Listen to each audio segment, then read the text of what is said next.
Here it is. To start off the flagship show. Hey, Josh Tobar, proud principal of Memorial Pathway Academy in Garland, ISD, Garland, USA, in Texas. Ready to rock and roll with you, learning from each other because that's what we need right now. We're starting the second quarter of this academic school year, and we need you. So we need you all to listen. Today's such a great show because it's SEL, but we'll get into that in a little bit.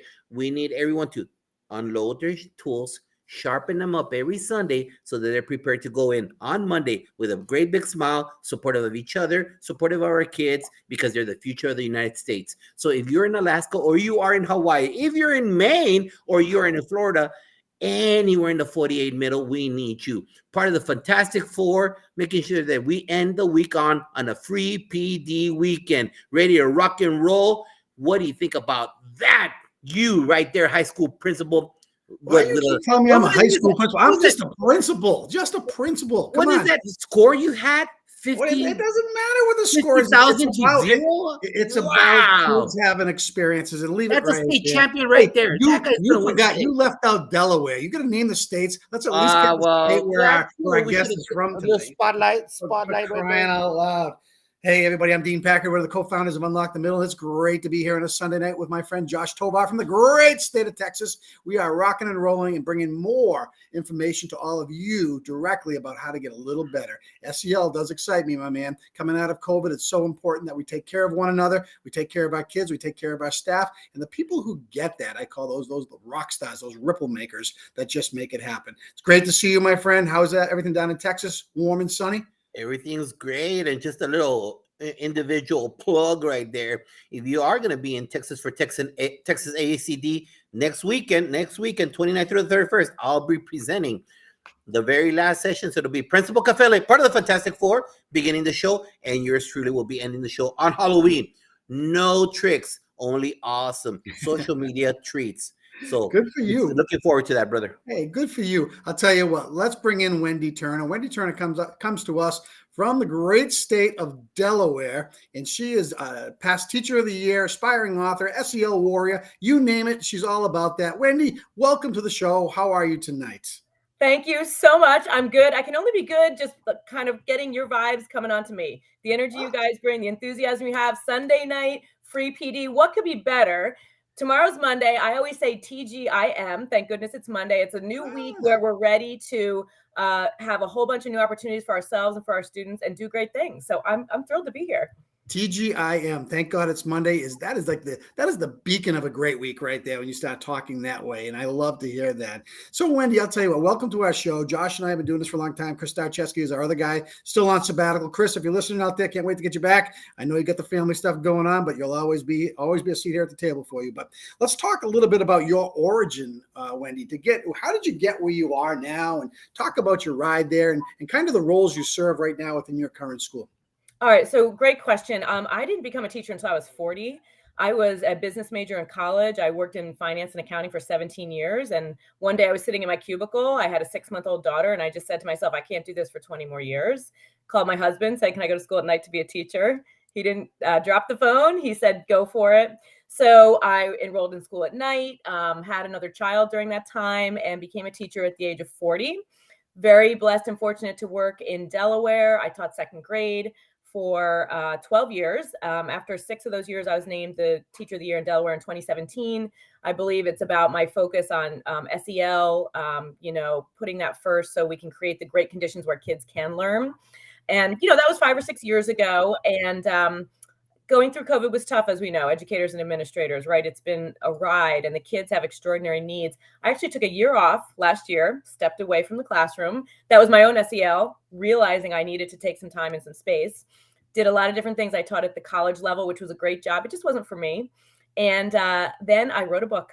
I started writing in January. I wrote a book. It's called Embracing Adult SEL. And it's really my story as an adult who has grown and learned through SEL, as well as moments from my classroom. And it's shipping on December 1st this year. So I'm happy to talk about any aspect of SEL. Adult SEL is something we know is important. The research says we need it. And everyone says, yes, yes, yes, but then we don't do it. And part of my research into the book was actually Googling book titles to see if there was a book out there that had the phrase adult SEL in the title. And I couldn't find one. So I was really adamant with my publisher about having that phrase in the title, and I'm super excited for the book to come out. Well, we're going to get into that book a little bit later. There's no doubt about it. But Josh, why don't you take it and run for the next question? So Wendy, let's research you a little bit more. How were you as a student growing up, middle school, high school? How were you with your academics, involved in activities? Not only that, but your parents advised, their wisdom, their sayings, whatever it was, your upbringing. How is that portrayed or shown right now in your classroom? So that's a great question. I was a good student. I was shy. I did well academically. I did some activities. I wasn't a huge natural born leader. My mom came from a really rural, kind of like a very poor, humble background. She had worked really, really hard to leave where she was from, and she went to school at night, and she ended up getting 2 degrees later on, nursing and business. And so I had that example for me to work very, very hard and to always be ready to reimagine myself. I think that's part of the reason I was able to, at the age of like 36, say, I want to do something different with my life.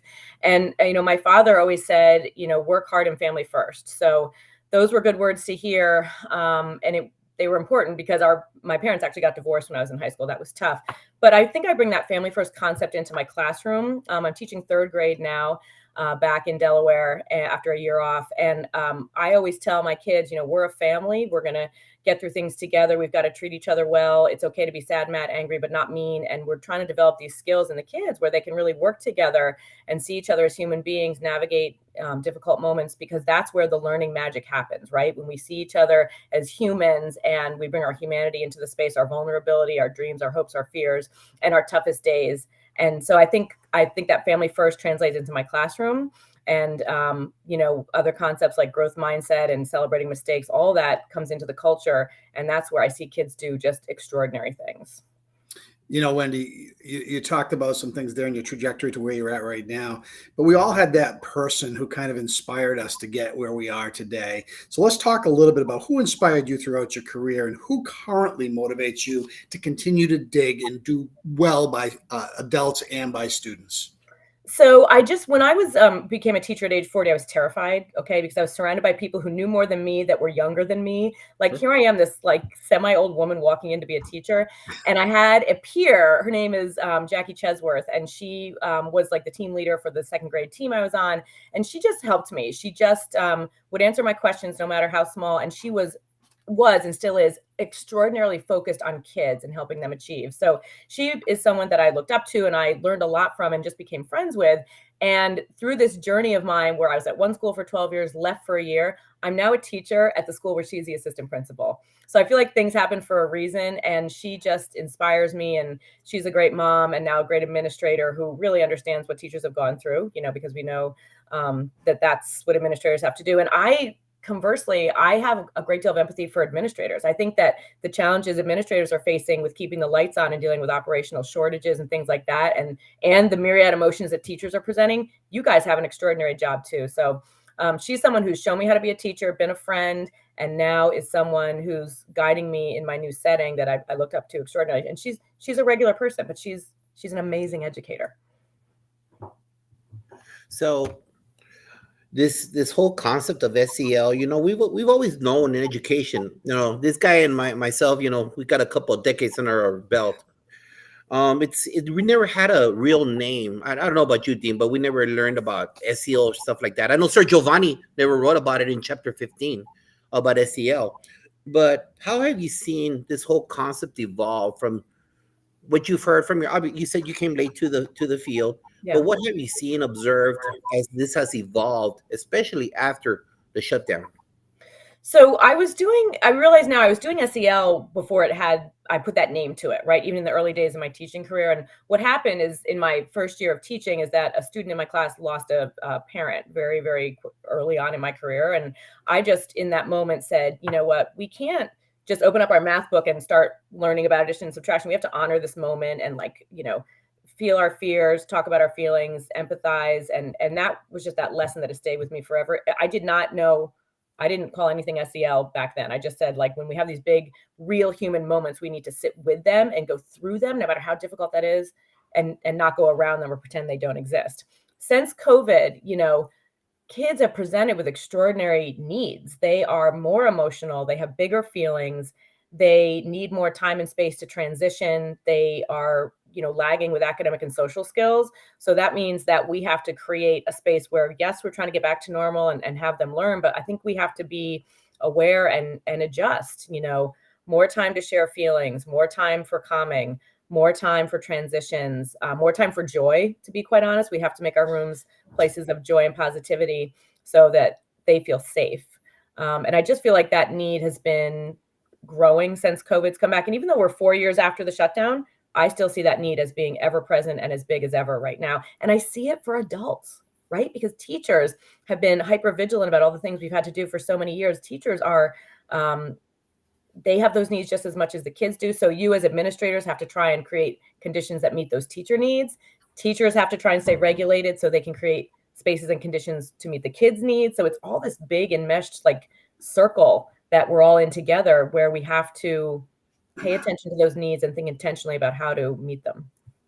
I'm looking at that, and coming out of post-COVID, it's absolutely true. I mean, our teachers are just as vulnerable to having the needs from an SEL lens as students.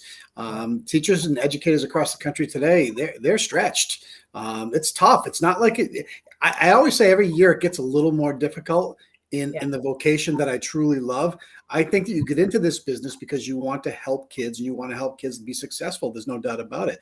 But there are obstacles, and everybody needs a support group, and everybody needs that group that they can turn to help them get through. So let's circle back for a second here, and let's talk about your book for a second. What inspired you to write your book, and what can a reader expect from the content? And do you have a copy of the book so you can hold it up? I meant to ask you that. I don't even have an advanced copy yet.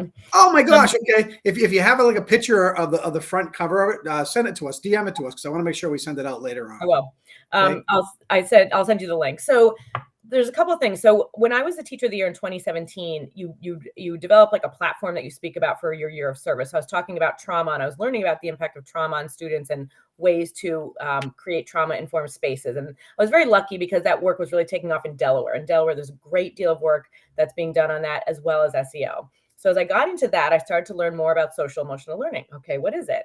And that was 2017 into 2018. Here I am in 2023, post-COVID, having lived through it myself, having been brought to my knees as a mother and as a teacher, and saying, I have something to say. I just have something to say. I want to start to share my story, like the everyday moments that I have that were very difficult in both my classroom and my home. And I want to organize it to help people. And I didn't, as I mentioned, I did not see a book that had the phrase adult SEL in it. So what I did is my editor coined this phrase that it's a guidebook. I never thought it was a guidebook, but I suppose it is. It looked at the CASEL competency model. CASEL, is the Collaborative for Academic and Social Emotional Learning. So it takes the 5 competencies and breaks them apart and talks about how you can develop them. Before I do that, I talk about defining SEL very explicitly, and I look at all different sources. People can call it, character, education. There are spaces and places where people don't like the phrase social emotional learning. It's politically charged. But when you don't say that phrase and you talk about character, education, and soft skills of being successful as a human, everyone wants those things. So I dive deeply into the definition of it, and then I talk about the need. And a big reason we have this need is because it's not addressed in pre-service programs uniformly, despite being more popular now. So all the things that we know will help teachers become really adept at creating great spaces for kids, trauma-informed practices, social emotional learning, culturally responsive practices, many of those things are not addressed in prep. So this is something that can be a resource for people in the absence of some of those pieces being included in prep. So not only you have your current workforce to educate about this, you've got your incoming teachers coming in. And you guys know this, the second you step into your teaching role, you've got to take all these trainings and you've got to find time to do it. And you have no time because your plate is full. And then you want to add SEL on top of it. So my book is, I think, a solution. It's something you can read and talk about and digest that can help you develop your adult SEL skills, because one of the most powerful ways we bring SEL into the classroom is by authentically and vulnerably modeling those practices for our students and using them in real time with kids and adults all around us. I've been on podcasts about that. I did a podcast with Called to Pedagogy where I went through all the competencies and talked about how to model them in the classroom and some of my practices for doing so. Well, that's kind of where I was heading in this next question towards you. What are 3 things that we could help, because we need it out there? both at the administrative level, at the classroom level. Kids, obviously, we've always addressed that with our students, but there's more of a focus once we transition from the couch to back to the classroom. So what are three things that are look for in your book for our team members out there that will pick it up in December the 1st, wherever books are sold, December the 1st? What are three things that are look for people to say, you know what, I really need to get this because I need to embed it. It's not another thing to do. It's about embedding it part of your practices. So can you give us three? Sure. So one, I'll talk about self-awareness first. That's the first competency I talk about. I'm going to say identify strengths. Identify strengths in your staff and in your students, and do it very, very explicitly. I just had conferences with families for my students. And before I had the conferences, I did a strength-based interview with each of my students to talk about what they're good at, what the students identify as being good at. And it could have to do with academics, but I'm going to tell you 9 out of 10 of the interviews I did, the kids weren't talking about academics. They were talking about helping their mom fold the laundry. They were talking about learning how to do backflips on a trampoline. They were talking about pouring a glass of juice themselves from a big container. This is what we're thinking about. How can you be smart and good at all different things? And what are your strengths that you bring to the table? Your perseverance, and how did you get there? I read a terrific book last year called Hacking Deficit Thinking. And it's from the Hacking series. And they talk about this as a key component of changing the narrative in schools by focusing on strengths versus deficits. When you're supporting students with all kinds of needs, students with IEPs, students who struggle in one academic area but excel in another one. So I think we have to name them. And there's some really good tools out there. The VIA character study lets you take a free survey that then ranks 24 character strengths for you. So you can have your staff do it at a faculty meeting, and then have people post what they're good at and share that and see the connections. And there's things on that list that you wouldn't think about, like prudence, which is caution. Is that a strength? Yes, it is. It can be, right? Love of nature. Okay. Can that be a strength? Yes. Seeing the world out there, slowing down, because we know that time in nature and awe, reduces stress, all these different things. So that's one thing I would say that's very, very important. And you could do a school-wide thing and create a beautiful display with your staff having identified strengths and with your students. So I named several resources in the book. I'm going to then go to self-management. Okay, so self-management is once you're aware of all these things and your emotions, how do you manage yourself? I want to talk about the use of affective statements, making affective statements. Affective statements are when we state an emotion we're feeling and the condition that's tied to it and why we're feeling it. So it might be something like where you look right at a bunch of kids and you say, I am frustrated right now because you are not following my directions. And you're modeling for them how to state how you're feeling, but not freak out. Okay, it's a negative kind of feeling, but you're just showing them how to say it, and you're giving them a way to tie it to what they're doing. Okay, you can also say, I am very proud because you're all working with your partners really well today. So it's stating and naming an emotion and a condition that comes with it, and getting kids in the habit of speaking that way as well, because then when they have conflicts, when they're not working well, they can say to a partner, I'm frustrated because you're not listening to me. You're not giving me a turn to talk. Or I'm frustrated because you're my friend, but you wouldn't, play with me at recess today. So once you start using this language in the classroom, we model it. And I used to set goals for myself around the use of affective statements. I'm going to make one in the morning. I'm going to make one in the afternoon. I'm going to make 2 every morning, 2 every afternoon. Now they flow out of me all the time. And then you want to have your students using them as well. And then you can make them with staff members. I'm frustrated that you came late to the meeting and you were unprepared.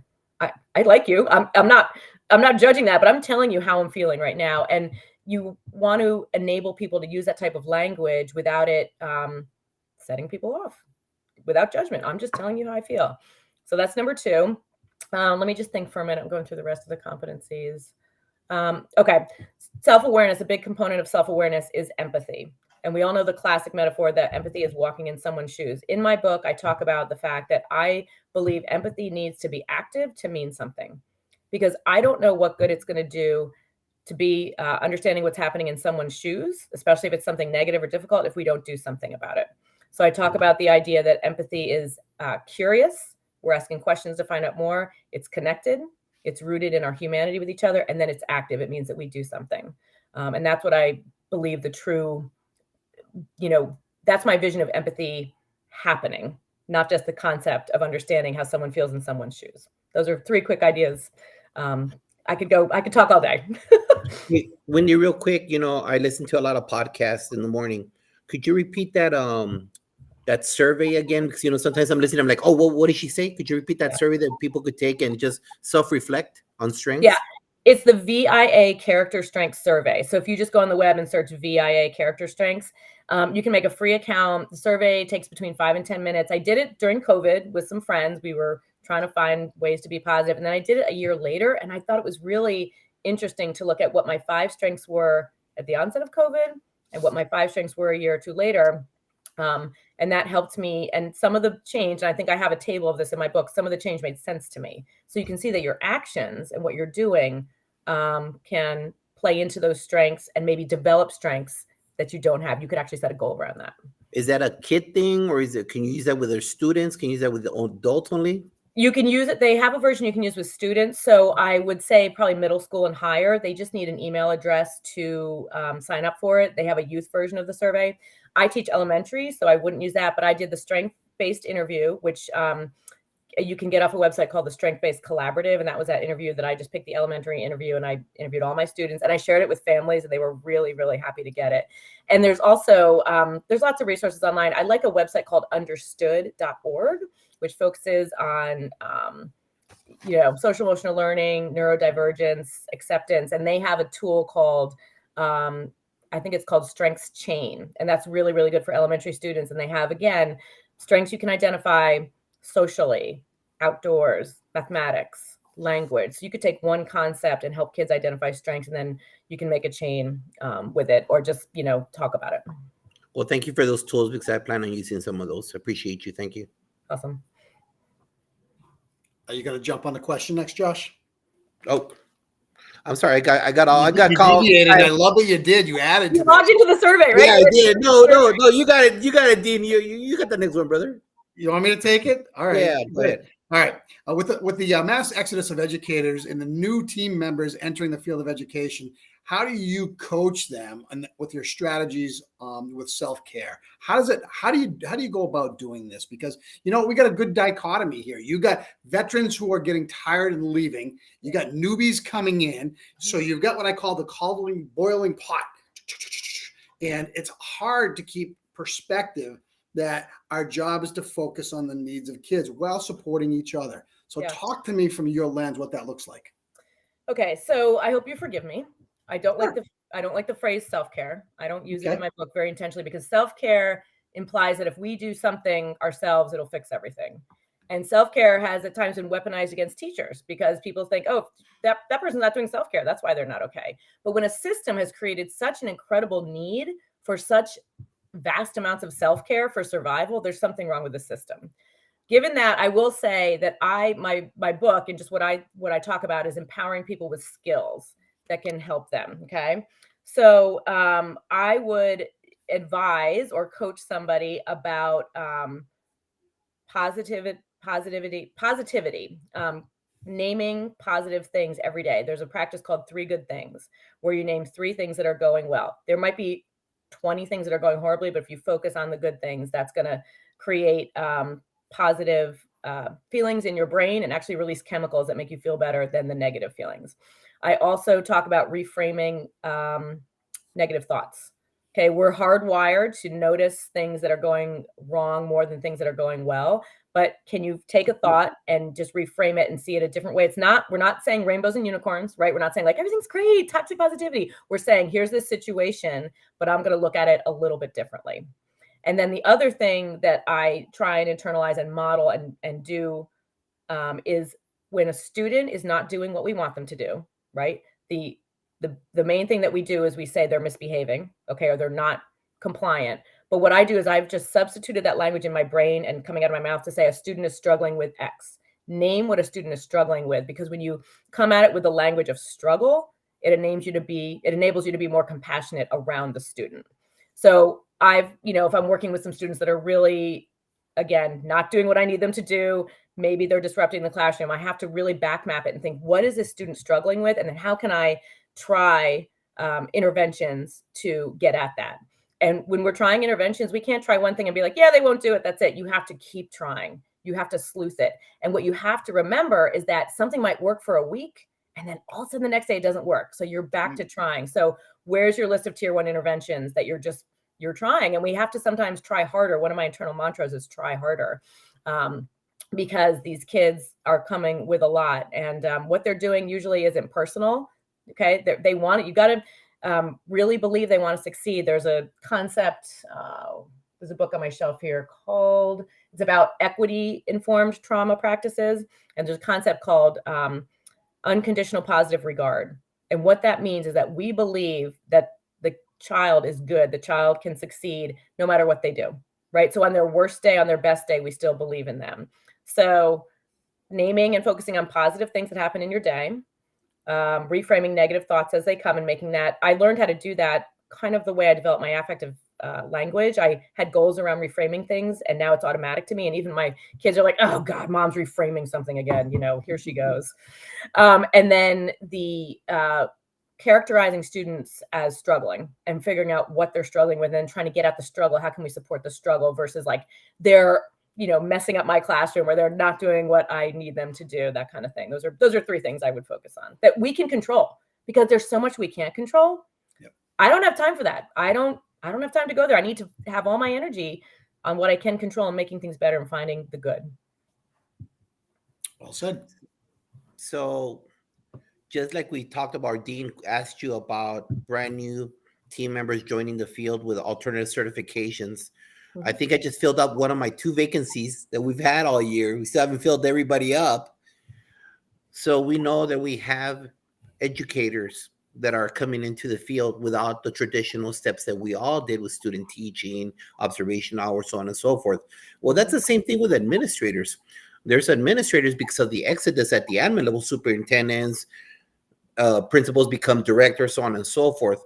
So there's assistant principals and principals that are quite not set yet running campuses, schools. What would you expect from administrators to ensure that they bring that support, that emotional support to their group, whatever it might be? If you're an assistant principal, you're normally in charge of a collaborative team. The administrator in charge in the main chair, the whole campus. What would you suggest to brand new administrators out there? So don't leave it to chance. Right? Like have a plan for connecting with your staff and do it and hold yourself accountable.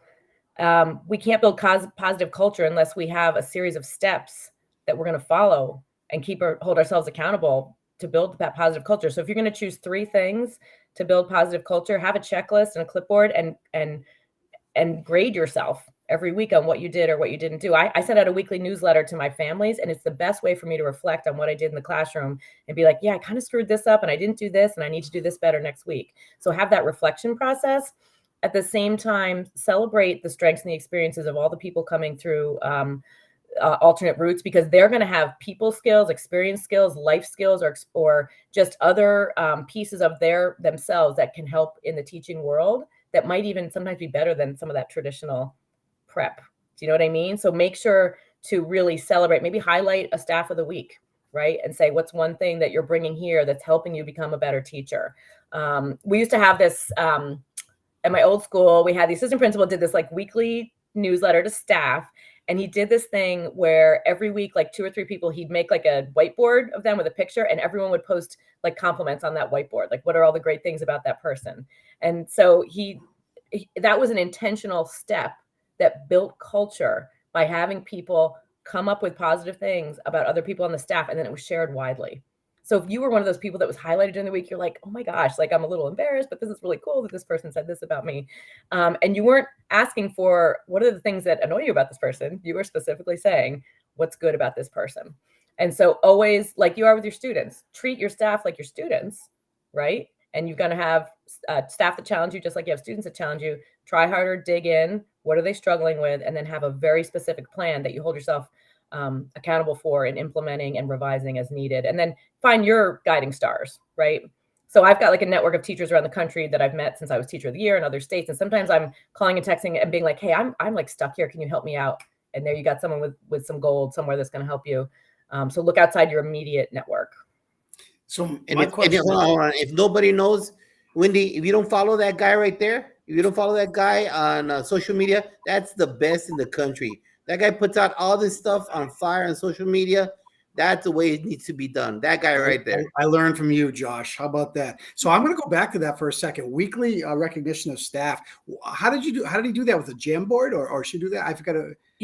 So we would get, so I want to say we got like an email every week, and it was like a document, right? And it was like, this is the field trips coming up. And then like the last 3 pages was like a screenshot of a Jamboard, which you can do with Jamboard. And he might say, it might go out like Thursday night and be like, hey, I know everyone's busy, but take a minute and we're highlighting, Wendy, Josh, and someone else. And I want you to write all you can about that. Or maybe send it out like Tuesday and be like, hey guys, I need you to fill this up. We want to fill this up. And then he would screenshot it and put it into the newsletter. So it became like an image in the newsletter. I absolutely love that. Hey, circle back for this for a second. Okay. How do we involve parents and caregivers in our communities with SEL? I mean, obviously, I always talk about the learning community is everybody. It's from the bus drivers, the parents, to the cafeteria workers, to custodians, to everybody. How do we involve the entire pot of people?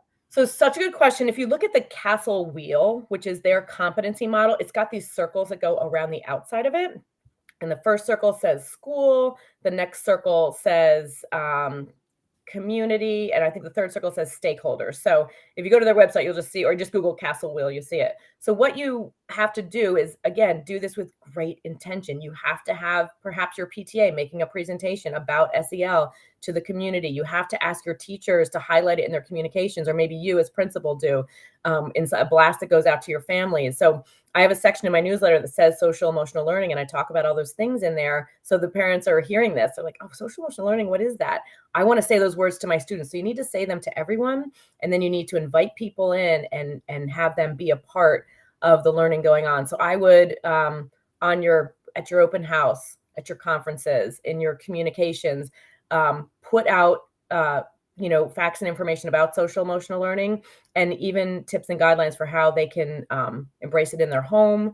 Talk to your athletic coaches, right? How can you do these things on the field? I think you train everyone you can, your nutrition staff, your bus drivers. In a perfect world, everyone's knowing what this phrase means and knowing what it looks like in their space.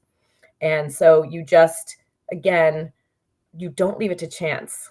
What I say in my book is we have to have practices that we embrace, whether they're proactive in the moment or reactive, that we rely on, because we can't just be like, yeah, I'm going to do social emotional learning, or I'm going to do even self-care without a roadmap. It won't happen. We don't have time. We don't have the bandwidth. We're stretched as it is. So we need very, very concrete steps around this. And, if you go to Castle, they have tons of toolkits to implement things in your school and in the community. Lots of resources.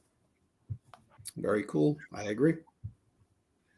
There's 2 periods, October and late February, early March, that are the nuclear periods. Those 2 times when people are about to run and hit someone's wall, hit the wall, throw the wall at a student. I don't know. There's 2 periods in education, right before testing and right before the holiday break. Yeah. So we enter these challenging times. Yeah. What is your advice to everybody in our field right now when we get that moment where it's like, I just had enough. I'm done today? So I'd say the best defense is a good offense.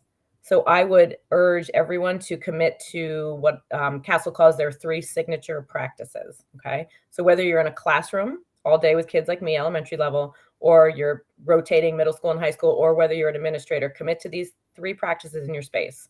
Number 1, joyful, inclusive, welcoming activities. Okay. So your staff meeting, your whatever it is, your meeting, your call out, whatever it is, always, always, always do it. Okay. Then it's going to be engaging content. All right. So engaging content for me, I ask myself 4 questions. Are kids able to move? Are kids able to express a thought or an opinion? Are kids able to work with a peer? Are kids able to have a choice?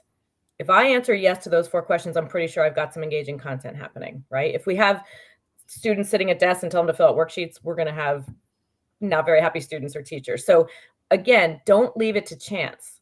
Think about how you're implementing and rolling out your lessons, and pinpoint some very important questions to ask that are going to ensure that the content is engaging. It's harder to hold kids' attention, right? They're now as babies with screens in their hands. It wasn't this way 10 years ago. When they were at home, everything was, they're growing up YouTube. Everything is auditory and video. So just standing in front of people, kids, and telling them something isn't going to work anymore. So you have to think really intentionally about that. And then the third signature practice, and again, this all comes from Castle. I do trainings that offer like my interpretation of it. I'm telling you part of that now. The third practice is an optimistic closure. So in my classroom, we have a closing circle every day. And through the month of October, the prompt is what went well today. So on the worst day, right, when I tanked the lesson, when nobody was listening and the exit tickets were like revealing that I just blew it as a teacher, what went well, right? And people can say, oh man, lunch went well today, or working with my partner on the Jamboard went well today, or whatever it is. So you close on a good note, even on the worst of days, and you teach kids that. And as the year goes on, I add more practices. One of my favorite is called the 3 A's. It stands for appreciation, apology, or aha. And kids have an opportunity, or staff in a staff meeting, or whatever you're doing, a day of a PD, to share an aha in their learning, something they learned, appreciate someone, shout out, call out someone, a staff or another student, or apologize for something. And you will be shocked at how often kids will apologize. They want to apologize, and they just need to have the chance to do it. So I'd say those 3 signature practices, I can't teach without them now. They've changed my life since I learned about them a few years ago. And then instead of just saying, I'm going to do these signature practices, I've developed some very specific questions around them, particularly with that engagement question, because we have to have the roadmap to the engaging content. And we have to know what that starts to look like when we build it. Wendy, you just nailed on so many things that are so important to all of us in the field of education. We've always said, Josh and I and Chris Starcheski, we always say, kids don't care how much you know until they know how much you care. And it's like the golden rule in education. And again, if you can't formulate that quick relationship before the actual learning, you're in the wrong business, because it's going to be jagged for you. And it's to educators out there, it's hard. We get it. It's hard. And people and all different puzzle pieces come to you every single day. Yeah. But you are that one person that these kids look up to each and every day. And just to be that magician to help them get through what they need to get through. And it's okay to fail. And it's okay to try new things. But you have to continue to be self-reflective and have that growth mindset. And I love everything you said, Wendy. Stuff just kind of resonates with me, because we're also culture makers in our school. And we want to make sure that people feel valued, that people want to come to work, and more importantly, that they have voice and choice, just like we want kids to have voice and choice in their learning.